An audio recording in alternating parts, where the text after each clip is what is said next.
Hello and welcome. The fallout from Pope Francis's remarks to the Italian bishops has continued since the day he made them. And this is in part because why he should have spoken quite as he did has defeated both progressives and conservatives. Each has tried hard to understand why the Pope should have used the language he used to make the point he made. Well, perhaps we're served better by reflecting on what we can know instead of what we can't. Delving into his psyche isn't a very profitable business for those of us who aren't expert soul doctors. What has become more evident in the wake of the words is the merciless fury of the rainbow lobby for those who transgress. As the Catholic blogger and commentator Mario Andinolfi has observed, whoever touches that bare wire, that topic, electrocutes himself, always. This raises the wider question of what the Catholic Church has been dealing with since it set out, from the beginnings of the Second Vatican Council, to build a bridge of better mutual understanding across the chasm of modernity. Was the project always doomed because of the unfolding nature of what we're discovering secularism really is? Or perhaps behind secularism there lies something a little darker, which is what we'll come to at the end. Throughout the whole of his pontificate until this last week, Pope Francis has been given a platform of admiration by the media and recognised as being much more one of them than any previous pontiff. "Who am I to judge?" became his catchphrase, much used and welcomed in the public square. But to the shock of the media, it sits very uneasily with the assertion that there's too much faggotry in seminaries, and his assertion that homosexual men should not be ordained. The only way we can make sense of this is if we go back to the original context. How might an understanding of the context in which he spoke help us to square a problematic circle?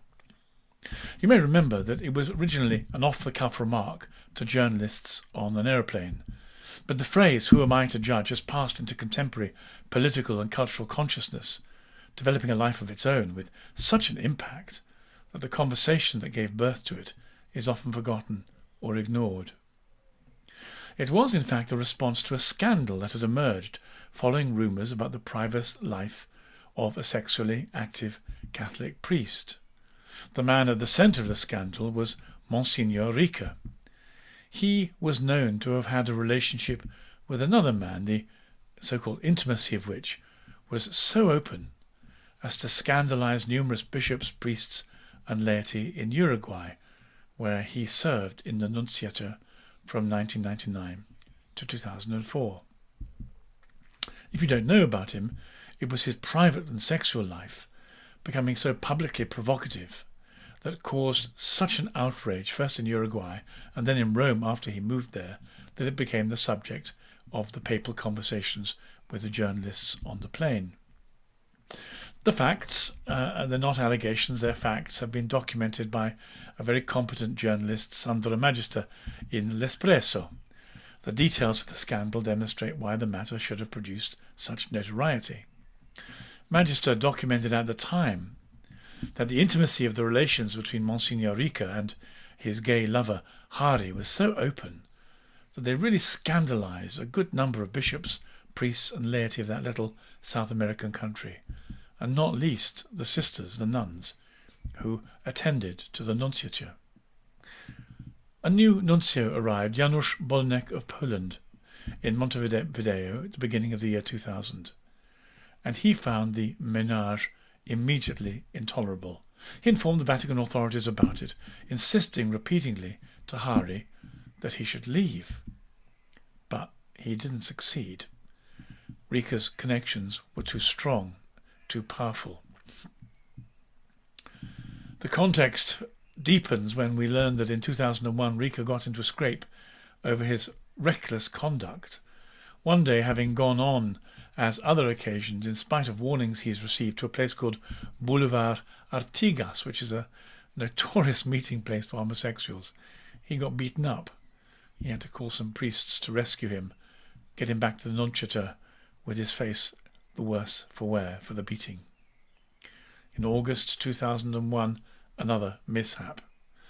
In the middle of the night, the elevator at the nunciature got stuck, and in the early morning the firemen had to come and do a rescue. They found trapped in the car, together with Monsignor R, a rather young man who was identified by the police authorities. Well, you imagine the rest. It's all too tedious and too obvious and too sad, really. Now, this is when it gets really very odd indeed. Astonishingly and unaccountably, he didn't get defrocked for this. He got promoted to a position in the Vatican. He served as secretary of meetings of the Cardinals' Commission on the Vatican Bank, with the express approval of Pope Francis. You may ask yourself, how on earth did that come about? Well, it wasn't as if the scandal was over. The relationship delivered one shocking surprise after another. Rika's gay lover asked for his luggage to be forwarded to the new accommodation at the Vatican. If Rika was going, so was he. And he wanted it sent by diplomatic post, but a problem arose. They declined to send it by diplomatic post, and so when it was opened by the Nuncio Bolognec, he discovered inside a pistol, which he handed over to the Uruguayan authorities, and, as well as a few personal effects, an enormous quantity of condoms and pornographic material. Well, after Magister had exposed the scandals in Rika's past, it then emerged that in order to cover the past up so as to get past the vetting procedure in the Vatican, there had been an effective cover-up by what was described as the gay lobby. As so often, the cover-up turns out to be more of a problem than the scandalous behaviour of a very rampant gay priest. So, once the journalists had learnt the facts, on the plane they taxed the Pope about the cover-up. The question wasn't just about the appointment of Monsignor R, how it happened, how he got through, why he was chosen, why he was given such a prominent post, but also about the alleged cover-up by what was termed the gay lobby. The Pope on the plane was asked to address the cover-up, and it was this that led to his reply, which contained the famous or the infamous "Who am I to judge?" remark. So let's remember exactly what Pope Francis said during this conversation. Quote, "Then you spoke about the gay lobby. So much is written about the gay lobby. I still haven't found anyone with an identity card in the Vatican with the word gay written on it. But they say there are some there. I believe that when you are dealing with such a person, you must distinguish between the fact of a person being gay and the fact that somebody forming a lobby, because not all lobbies are good. This one is not good. If someone is gay and is searching for the Lord and has good will, then who am I to judge him?" The Catechism of the Catholic Church explains this in a beautiful way, saying, wait a moment. How does it say it? It says no one should marginalize these people for this. They must be integrated into society. The problem is not having this tendency. No, we must be brothers and sisters to one another. And there is this one and there is that one. The problem is in making a lobby of this tendency. A lobby of misers, a lobby of politicians, a lobby of masons. So many lobbies. For me, this is the greater problem. Thank you so much for asking this question. Many thanks. Well, not exactly a straightforward grappling with the issues presented by the journalists. A bit of obfuscation. The more serious issue, of course, is that Pope Francis was acknowledging there was a gay lobby, but declining to confront it in any way when asked. Since then, the Lavender Mafia, as they have often been called, has emerged as a force to be reckoned with at the highest levels of the Church, even if the extraordinary career of Monsignor R hadn't given that away. In fact, one of the most serious shadows on his papacy is the protection of homosexual child molesters amongst the most senior players in the Vatican, who comprise the Lavender Mafia, the gay lobby. But the second issue is that however one wanted to describe Monsignor R, it would be unlikely, or it would have to be very generous indeed, to describe him as somebody who was gay, searching for the Lord, and of good will. Not quite a marriage of a happy phrase and the character that we know from his actions. And yet, out of this double misrepresentation came a phrase, who am I to judge, that was to be picked up and would circle the globe with a resonance that was to last for years, giving Pope Francis the most extraordinary credit in the secular media, right up until last week. The conservative blogger Mario Andinolfi gave vent to his frustration this week about the way in which this single phrase has been used by the media to heighten the tension about the debates on sexuality. He wrote, "I spent 10 years in the television studios of Italy, being described as the Ratzingerian, homophobic Catholic. Now marginalised in the Progressive Church of Francis, I don't know how many times I've been attacked with negative epithets, waving the Pope's 'Who am I to judge' remark of July 2013 in my face. In all those television debates, I asked everyone to listen to the entire papal declaration on the plane, not just to distort it by hearing only the 10-second snippet used in order to exploit the words. I spent 10 years in the television studios of Italy being described as the Ratzingerian, homophobic Catholic, just because he kept the faith." And Dolfini goes on to praise Pope Francis for his frankness to the bishops. Even if it was a careless frankness, he says, with the Italian bishops in speaking negatively about the admission of homosexuals to the seminary. Lamenting the leftish media voices had harnessed the Pope exclusively as an icon of progressive theology, Andinolfi asked, "Who knows what they're going to say about Francis today?"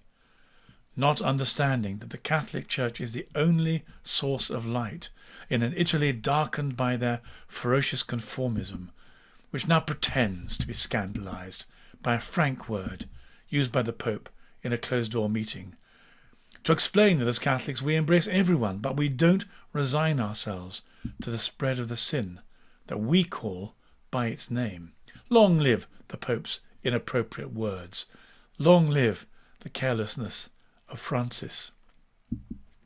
And Andinolfi reminds us that the gay lobby exists not just inside the Vatican as the Lavender Mafia, but it dominates the media and Western culture, Western politics, Western everything as well. He quotes, for example, Massimo Gramellini on the front page of the Italian daily Corriere della Sera, which rakes Pope Francis over the coals after the remark, comparing him to a crude wrestler, humiliating him by asking that Bombolo, an Italian comedian who died in 87, intercede for him from heaven perhaps, and concludes, "It's amazing what happens to you if you offend the rainbow lobby. In one moment you become transformed into fertilizer on which everyone can freely spit, even if for 10 years they have raised you up as an absolute point of reference. So whoever touches that bare wire, that topic, electrocutes himself, always." Well, we might want to reflect in the wake of the turbulence that has followed the frankness of Pope Francis, on the recognition that what we've taken for as rational secularism, capable of being negotiated with in our increasingly progressive culture, may instead be a return to a darker paganism, with radically, intensely opposed views to the Catholic Church. The journalist John Daniel Davidson has just written a prescient new book called The New Paganism and the Fall of America. He's yet another voice warning us that the old gods are back. The new paganism can be summed up by saying nothing is true, everything is permissible. And rainbow sexuality, the Lavender Mafia, inside and outside the Vatican, would endorse that fully. Nothing is true. Everything is permissible. But we seem to have interpreted the disorderedness of same-sex unbounded appetite as perhaps a low standard of Christianity, lower than is required by our aspiration for virtue and holiness. Well, it is that, of course. But given the completely opposed anthropology of paganism, its totally different understanding of what a human being is and what we're for, and in particular the role that sex plays in defining human dignity or lack of it and appetite, it's just as possible that same-sex attracted self-definition may actually be the bridgehead to a darker paganism, which, if it's true, might explain its profound hatred of the Church, of Christian ethics, of Christian continence. The rainbow appetites are no longer a lapsed friend within Christianity, but our long-term enemy back in the ring.